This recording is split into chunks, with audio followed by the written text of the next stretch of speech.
everyone, Carl here with Literate Lessons, bringing you another deep dive this week. I know it's a little bit early, but with Scarlet and Violet fast approaching, we are just a little bit over 2 weeks away now. I am super excited for these new games to come out, and I thought it'd be fun to talk about some of the best new returning support Pokemon that are coming to the game. Support Pokemon have always played a very pivotal role in VGC. They allow us to enable our very fast and offensive threats, so they actually get to do the fun and cool things. And so covering over what these potential support Pokemon can do for you may help your team building processes in the future. If you want to see more content like this, make sure to do all that fun YouTube stuff for us. Like, comment, subscribe, hit all the fun YouTube buttons down below. And let's just get right into this deep dive here. So what do I mean when I'm talking about support Pokemon and things like that? A support Pokemon is anything that usually helps the team function or thrive in the format.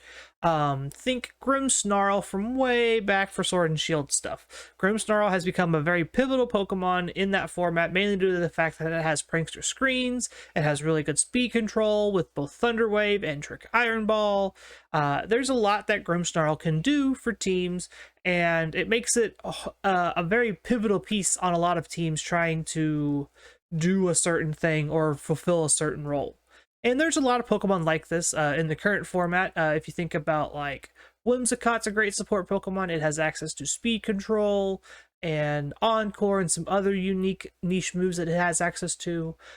We see Amoonguss a lot of the time having redirection.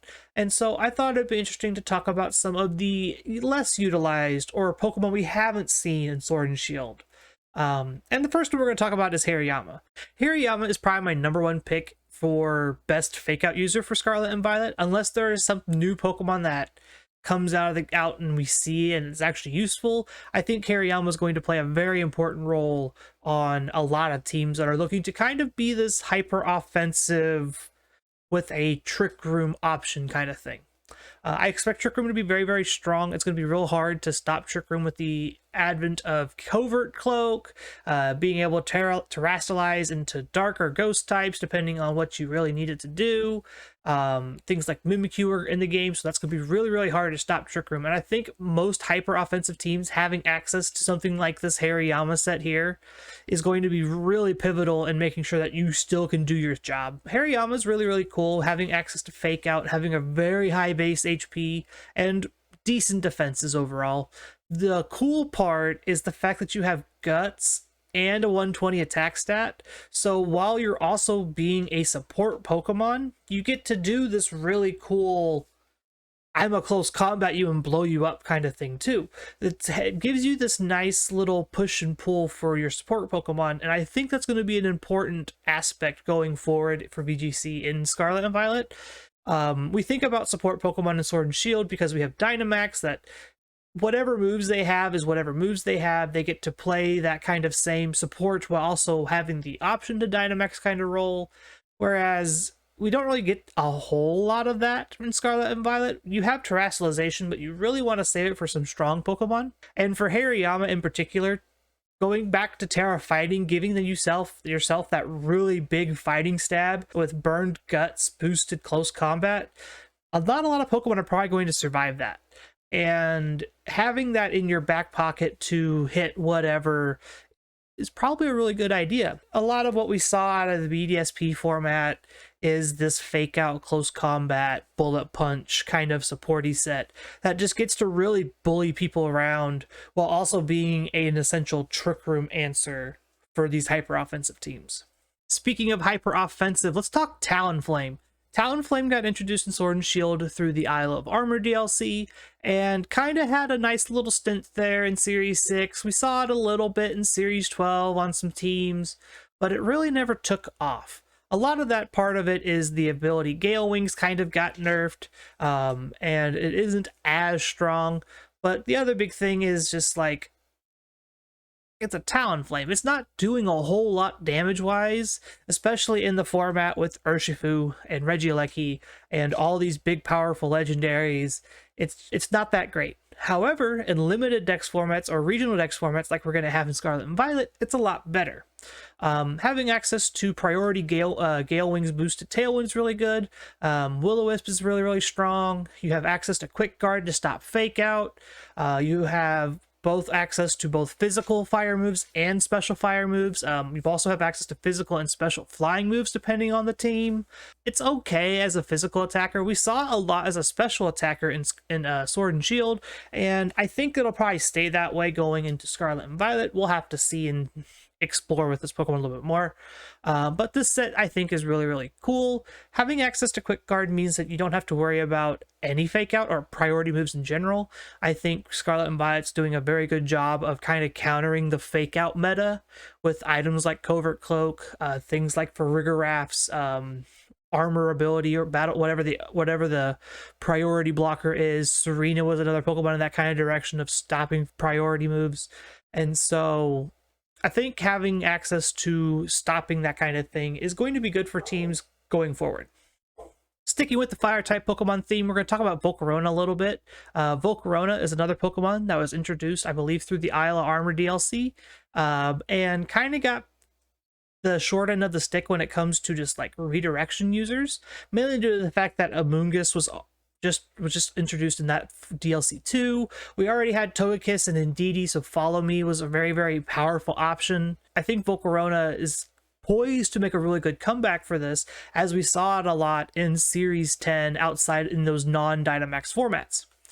That being said, I think Volcarona's true calling is probably as a very cool terrestrialization target, but you still get access to these cool support style things like Rage Powder, Bug Buzz, Light Screen. You also have access to Will-O-Wisp.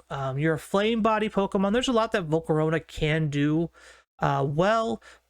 I just think there might be a world where you terrestrialize fire and after a Quiver Dance and just Flamethrower or Overheat or Fiery Dance even things down and just get to power through stuff.